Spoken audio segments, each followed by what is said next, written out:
Mason and the Man-Eating Apartment, Chapter 3. Mason has hitched a ride with the garbage collector, and she almost falls off, but then he catches her and then sets her down after they stop, and then he goes into his apartment to take a break, and then she busts into his apartment, and then she's like, "Why won't you take my garbage?" And then he's like, "I will if you give me the 20,000 points." And then she's like, "What? No, that's too much. They said it'd be 500." And then he said, "Well, it used to be 2,000. And then she's like, "You're ripping me off?" And he's like, "No, well, the association was ripping me off, so I pushed back." And then she's like, "Okay, well, I'll pay for it with my own points, and then I'll eat bugs or something if I have to, because we have to get this done." And then he's like, "You just sound like your predecessor," because she said the same thing, that she would pay with her own money and eat bugs to survive.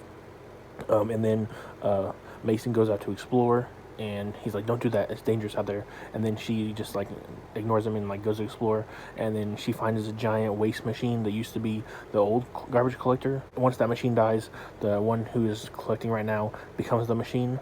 And then he looks sad, and he has a sore thing in his throat, and then Mason jumps in, and then he's like, "Don't do that, that's crazy." And then she gets a device out of him, and then he's working good again. And then she's like, he's the garbage collector's like, "You are so reckless. Why would you do that?"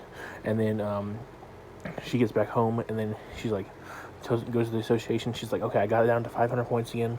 We're good." And then she's like, "But there are repair fees, 100,000 points."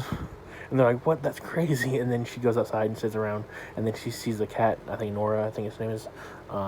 She's like, "Oh yeah, Nora can fly," and then it has wings, and then it cuts through the air and makes a portal, I guess. So I don't know what the hell that is. Oh, but she also asked about the freaking the apartment man, and he's like, "No, we're two different beings. The apartment man recycles humans, we recycle garbage, and we don't even know where he came from." But I'm assuming, this is my theory, the apartment man is the first landlord. I'm not sure, but that's my theory. Chapter is great, go read it. Bye.